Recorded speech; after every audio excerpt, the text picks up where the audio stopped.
This is Center Stage, putting your firm in the spotlight by highlighting business owners and other industry experts to help take your firm to the next level. Hey everyone, and welcome to Center Stage. I'm your host, John Henson, and this week, talking about the importance and the value of video in your firm's marketing strategy. Now, if you have checked out our 2022 Legal Marketing Trends Report, or maybe you haven't heard of it yet, you would know we have a spot in there on video marketing, and we found that about 33% of the respondents are using video. So that's a huge gap, especially because I think in other statistics, I mean, the number could be as high as 86% I've seen of small businesses across all industries are using video. So the legal world kind of bringing that number down a little bit. And one of the things that was a little bit alarming to me, kind of as a follow-up in that, was that 59% of respondents who did not use video said that they didn't see the value in it. And so hopefully we're going to change that this week. And to help us do that is the president of MultiVision Digital, Robert Weiss. Robert, thanks for joining us. Thank you very much. Thanks for having me. And I'm really surprised at that number actually kind of being that high with law firms. Yeah. I speak to law firms every day and been doing it for 8 or 9 years. And I still get well, I don't think we need video. I'm like, what? Like, right. Your product is people, yeah. And I'm talking either directly to, the legal marketer whose job it is to make sure that their partners are front and center and their expertise and their personality and bedside manner are front and center. But again, as you said, maybe we can change a mind or two, or, at least get people to start considering video. Yeah, absolutely. And so before we jump into that, who is Robert Weiss? Why are we talking to you this week about video? Oh man, that's a way open-ended question. Well, in this context, as you said, president of MultiVision Digital, I started the business 11 years ago. We've done over 1,000 videos across every single business objective out there. And really what I think we've done is position video as not video, as a piece of content. That's all video is, that fits into every single business objective that a firm has, from thought leadership to supporting search engine optimization, to client alerts and lead nurturing, to recruiting, to diversity and inclusion, to events, to practice area marketing, and probably 5 or 6 other things that I haven't mentioned. But firms and legal marketers are creating content all the time to support those different areas and business objectives. And video is nothing more than content that, as we just talked about, showcases partners, their expertise, their personality, so people can get to know them more than words on paper. Yeah, I agree. So that's what I've been doing for the last, 11 years. Yeah. And, I've told this story a couple of times on the show, but like when I first got into this, I didn't go to school for marketing. I didn't have aspirations of marketing for lawyers and financial pros or anything like that. But, up until I started working here, I had this kind of idea that all lawyers were just these super scary, intimidating, just kind of generally angry people who were just always going after, either going after the police or the government or just other people's money. And like, as I got in here though, and I started interacting with lawyers, like I realized like, that's not really the case. Like they're regular people, they have personalities, and video, I think, is a great way to break down those barriers, because I know other people have very similar feelings toward them just because they don't have that experience of interacting with lawyers. And so like, I've always felt like video is a great way for lawyers to really humanize themselves and become a little bit more relatable. Yeah. The answer is yes. And P.S., they need to do that to get new clients anyway, right? So in our digital world, right, and here's for the person thinking they don't need video, here's why they need it, is because people are online all the time. right? Whether it's computer or mobile, and Yeah. they're checking you out now. And Yeah. with video included in that mix, people will watch because we all love video. Video gives the most amount of information in the shortest amount of time. It showcases your personality and the human side of you. And that's what will make the phone ring or get the forms to be filled out at a higher rate than, or that lead, that a referral conversion, right? Regardless of how that person got to your website, referral, search, saw an event, doesn't matter. They're still going to make a decision based upon your site and what they get out of it and the information that they get before they convert into a potential, client, prospective client. And that's where video can really fit in. And then second PS to that is through a decision-making process, they're probably talking to a couple firms. They're going to go back to your website before they make that final decision. If they see a different video of you wearing different clothing, hair's different, maybe, you have a beard or not have a beard that day, or, with women, their hair's done, or with glasses or without glasses, they're seeing you differently, but they're still getting that professionalism, the information and the insight in order to say, they are the right choice for me, and that's where video really plays a role in, getting leads and converting those leads into new clients. Yeah. And another huge area that we didn't even mention there is social media. People are doing their research on you. They're going to check out your social media profiles, regardless of whatever it is. I mean, maybe they'll check you out on Facebook. Maybe they'll see if you have a Twitter account. Maybe they'll try to connect with you on LinkedIn. Maybe they'll see if you're on Instagram. If, the younger people, maybe they'll look for you on TikTok. And a lot of those platforms, if not all of them, heavily, I guess, favor video, obviously, especially TikTok, because that's the only thing you can post on there, more or less. So video, if video is part of your marketing strategy, absolutely you need it on your website, but you can also repurpose that right on your social media platforms and have it be a big part of your strategy there as well. Yeah, so I'll say two parts to that. Let's peel back the onion for 2 parts. Let's talk about TikTok first. Yeah. And for the majority of lawyers and law firms, throw TikTok out the window, right? Like, it's not a business place, at least from a B2B standpoint, maybe from a business to consumer, if you're, Coke or Apple, but we're not talking about that now, right? So we're talking social. When we talk about social, we're talking about mainly like LinkedIn, maybe Facebook, maybe Twitter. And you can't necessarily blankly repurpose every video for those channels, right? So can you go into a production and produce a video and then carve out the social section of that? Absolutely, you can, right? The other thing about social is that social allows somebody to figure out, or it's the word I want to use, like realize that they have a problem that they didn't even know they had. Right. So we have a client, they did 3 videos targeting cybersecurity.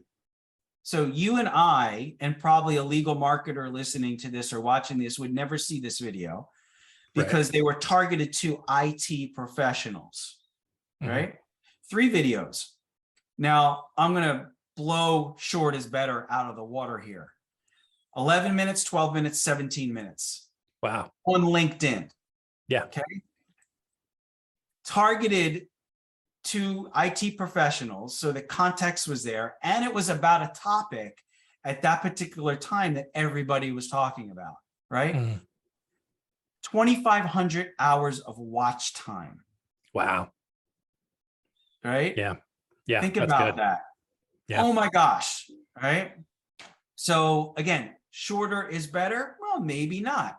Context and relevance is more important when it comes to social, right? Right. And they were talking about these cybersecurity issues that maybe people didn't even know they had, which got the phone to ring. So they used social as a way to build awareness, not necessarily to convert, because that's what your website is for, but they use social in a very targeted way to build awareness of those problems that they had. Yeah, I absolutely agree. And I apologize. I kind of got ahead of myself because I'm thinking, I kind of got a little tunnel vision for because I'm thinking about the videos that we produce for our clients, and it's FAQ videos. It's to that point, it's addressing problems that people may or may not know that they have. But there are all kinds of different different ways to execute a video strategy. You have the FAQ style questions. You can do a bigger kind of cinematic kind of brand video. What kinds of options, even maybe beyond that, do firm owners have when it comes to the kind of videos that they make? Well, we have a saying, the first thing you do when you start thinking about video is to forget about video. Interesting. Okay. Right. So you mentioned FAQs. FAQs are a great video project to do, because you can do many FAQs within this amount of budget, right? Yep. And then you have 5 or 10 FAQ videos that you can then support SEO with, because then you have 10 topics, 10 pages, 10 blogs, 10 emails, 10 social posts. Yep. Versus the other thing that you said, which is like a firm branding video or a practice area marketing video. That's one. Right. But you would take that same video, that same budget that you use for those 10 FAQ videos and create one firm branding video, because that one branding video or practice area marketing has to be more produced than those 10 smaller ones, but you're getting one. Okay. Right. So in that example, what is your business objective? What are you doing? Okay. A lot of firms are going into cannabis these days, or cryptocurrency. Yeah. Right. That's a business objective. Right? Yeah. So, or do you want to do recruiting, or do you want to do search? Right. So let that drive what you do from a video content creation standpoint. And as we said at the very beginning of the podcast, video is just content. That's all it is, right? Yeah. So when you can create a business strategy, you need to follow that up with content, and then that will drive what you do. Yeah, absolutely. And so, when it comes to making videos, maybe someone wants to try their hand at doing it themselves first. I think, unless you maybe have a background in, film or digital media, it might be a little difficult, because I know you and I were kind of talking a little bit before, and I mean, you wanted to make sure that your lighting was perfect. You wanted to make sure that the backdrop and everything looked good. And that's great, because you want to cover those little details. But what sorts of things should people look for if they're trying to make their own videos? Yeah. Just to talk a little bit about the setup, like right over here, I had a whole bunch of paper that I moved, right? That's our eye, where somebody would have left it there. And I have been saying this more recently, is that you like the videos that you like because they're nice. That means they're invested in, right? Yeah. And what I would say to somebody just entering video is, you probably wouldn't have your clients use LegalZoom, because there's a reason why LegalZoom's appropriate versus you. Right. Invest with the professionals, learn how to do video. We support our clients doing video by themselves, just not the first time or two, because they don't know what they're doing. Right.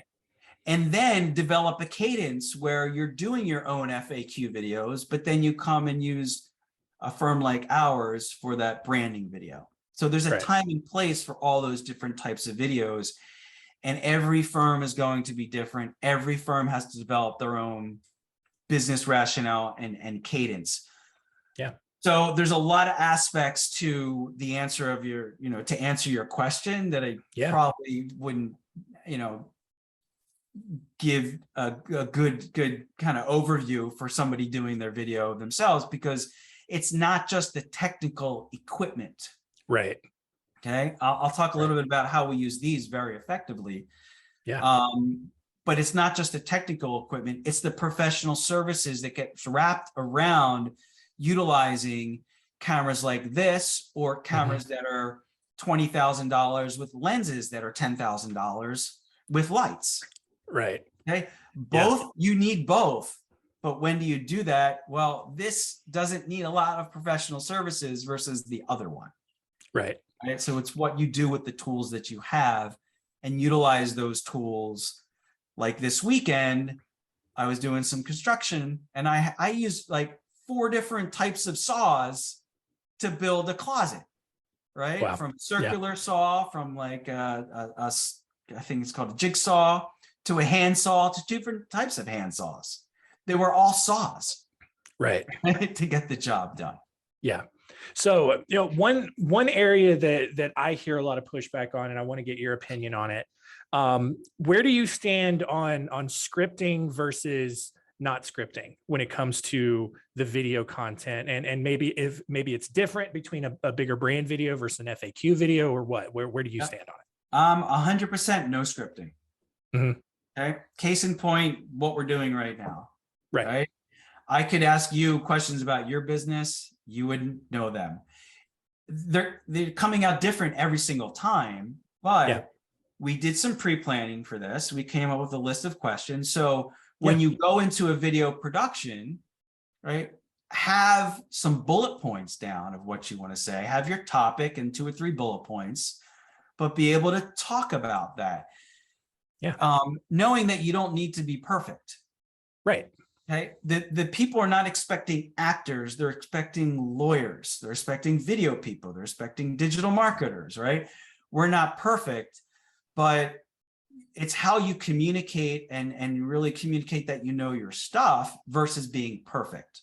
So that's why I'm a big believer of no script. Right. Yeah. And, I like, I like what you said kind of at the start is, don't think about video as a video, think about it as content. And, one of the things that I try to tell people along those lines is, don't, obviously you're going to have a camera in front of your face and try to get that out of your mind. It's just, imagine someone just walks up to you on the street and asks you a question. How are you answering that? Exactly. You have no way to prepare for that when someone just comes up and asks that at random. Yep. And that's part of where the professional services comes in, that partners are not used to being in front of the camera. Right. So they need a little help and support of how to act, what to do. I've got a lot of people that start a video with their eyes closed. Right. And they say to me afterwards, like, I didn't realize that. Thank you. Because you need to start a video with your eyes open. Really simple. But if you do it yourself, you might have a video starting with your eyes closed. Right. Right. Or Exactly. I see some other production companies that they have somebody talking of an FAQ video like this, and they're talking about something. And we always have them look, to the camera. Right. So that interview style works if you're actually conducting an interview, but in an FAQ setting, that doesn't make any sense. Exactly. I wouldn't be at a networking event, saying, "Hey, John, how are you? It's great to, it's me to tell me about yourself." Right. And that's part of, I think doing video in this day and age, where you need to have people looking at the camera, because there's so many people making decisions based upon your digital presence, which a lot of it is video. So you want to be looking at the camera a lot of times. So case in point, the way I've presented, there's our little Zoom call, I've kind of squeezed the box down with you as close to the camera as possible, right? Rather than having me look at you over here on screen. So again, those little things make a big difference. And we all like videos that we like for these little things that you might not have ever thought about until you start doing video more. Right. Exactly. So, how then, so let's say we've got video shot for our firm. how do we get the most out of them? Obviously we mentioned earlier, they're on our website. Maybe we're posting them to social media. How often do we go back and maybe repost them? How often do we reference them? How often do we shoot new videos? Is it an ongoing thing? How Yep. do you get the maximum amount of value out of a video marketing strategy? So there's two parts to that. There's the before and the after. We tell our clients that are just getting started with video, it's going to take you 2 years to get it down, right? And that is from getting the partners to understand the process, doing it a couple times, having a workflow down of how you take that video that's not a blog post per se. How do you utilize that video across the channels, which we're going to talk about in a moment? So it'll take a couple years, but we have something called a video first marketing strategy, which basically means you take that video and you apply it to all the different areas that you need, right? So Google doesn't really see video, but they can see text, right? So an FAQ video is great to transcribe, add a little bit more, and then you have a blog post that you can also put in an email, that you can take that video and take screen captures of 5 or 6 places within that video and create text about what was said in those 5 or 6 places, and then post on social. So instead of each video, you have 1 post, you now have 6 posts. Exactly. Which all drive traffic back to that particular page that you have. If it is a series of videos like the cybersecurity video, create a press release saying that you're about to launch these series of FAQ videos. Then once they're done, create a press release with the videos in it saying that you did it. Give them to a cybersecurity publication or give them to a cannabis publication, whatever industry relevancy that content is, because everybody's dying for content. So those are a couple ways to get a lot of bang for your buck. But again, some of those things need to be planned for. Don't expect to, in your first video production to have all that down because you've never done it before.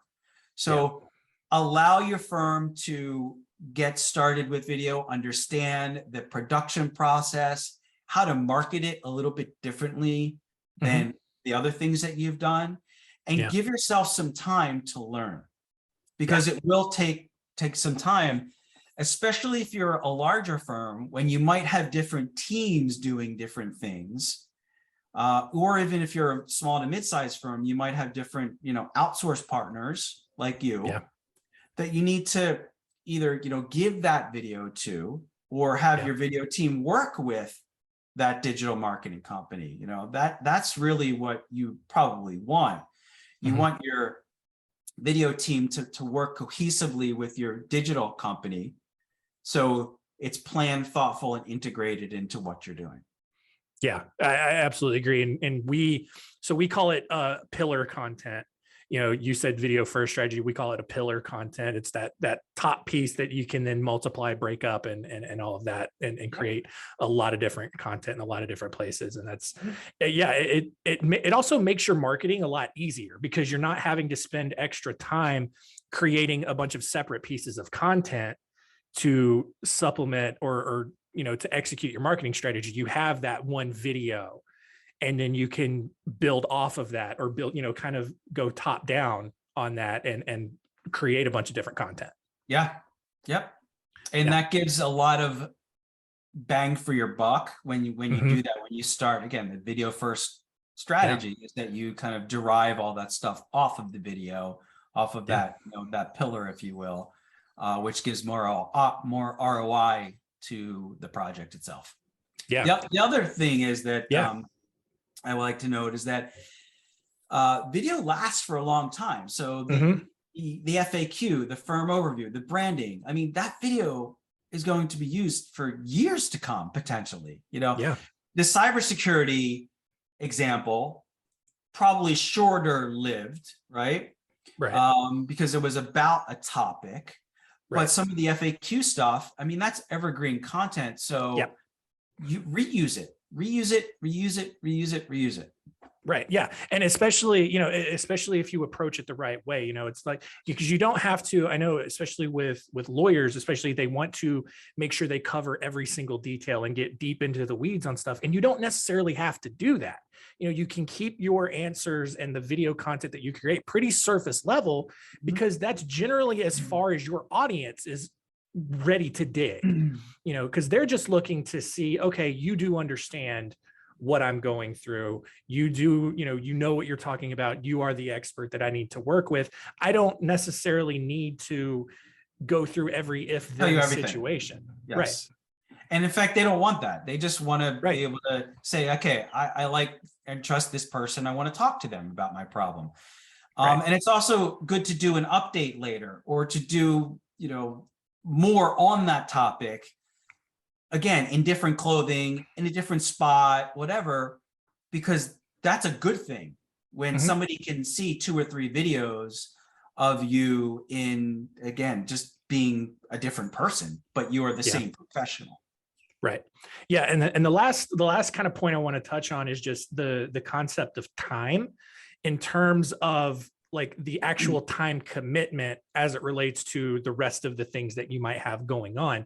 To me, I think that, a video strategy is going to save you time, especially if you are working with professionals. All you have to do is just show up and start talking, versus if you're trying to write your own blog articles, you're likely going to spend hours upon hours perfecting every single word, and you need multiple blogs over the course of a month or a quarter or whatever, versus a video. You show up, you talk for a few minutes, and now you have several videos to go with, and you have a lot more free time to actually do the work you're being paid to do.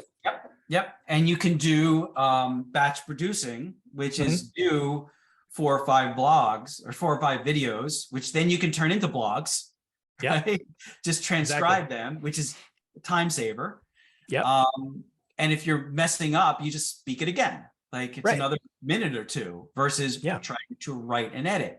So those are some of the things that, I would say does save a lot of time. And that is part of working with a professional company, is how to manage a day, right? How to make sure that all the pre-production, all the puzzle pieces are put together, so you can have a whole day's worth of shooting. You can have different partners come in, just bang their stuff out, and then you're walking away with 10 or 12 videos that you will roll out over the course of the next 2 or 3 months. I'd be remiss not to also mention, the phones. We have a service called Remote Video Capture, which we have all the professional services of an on-location crew, but we're utilizing smartphones, shooting up to 4K and getting amazing results for thought leadership, FAQ types of videos. It's like the quality is off the charts, and it's very, very cost effective. Yeah. And that's one of the great things about, as newer phones come out, they put so much work into the cameras to bring that quality up, so that, if you don't have the budget for, like you said, the $20,000 cameras with the big fancy cinematic lenses, the phone is a great starting point for that, for you to build that library. And the remote video capture, again, keeps the professional services of us doing the production, take 2, take 3 editing and all that other stuff that, makes a nice video a nice video. So, awesome. So if people want to learn more about MultiVision Digital, where can they go? What can they do to learn more? MultiVisionDigital.com. That's pretty simple. Or pick up the phone and call me. My contact information is on the site. I'm happy to chat with anybody, give anybody information, and just kind of help them understand where they are at with video. Like on our website, we have personas. We have one that says getting started, doubling down, and need a strategy. And we think that really fits a lot of where people are at right now with, those 3 stages of adopting video. Love it. Awesome. So this was really great, really helpful. I think we really, I think you did a really great job of just going through everything from top to bottom on a video strategy. Hopefully people have a better idea of why video can be so valuable. I do have one final question for you. It's the one we ask everybody here on Center Stage. And that is, if you had one final piece of advice for our listeners out there, what would it be? Get started today. Like, don't wait, like understand that it's a journey. It's video is a marathon. It's not a sprint. You will be doing video for the next X amount of years of your career. So rather than wait 5 years from now, because you might not have been the first ones to get a website or the first ones to use email marketing, but you're doing it now, right? Video is on that same trajectory. Right. Yeah, I completely agree. Robert, this has been absolutely incredible. I really do appreciate you coming on and joining us this week. That's going to do it for us here on Center Stage. Continue to leave those ratings and reviews wherever you're listening or watching the show. And that's it. We'll see you next week. Robert, thanks again. Thanks for listening. To learn more, go to spotlightbranding.com/center stage.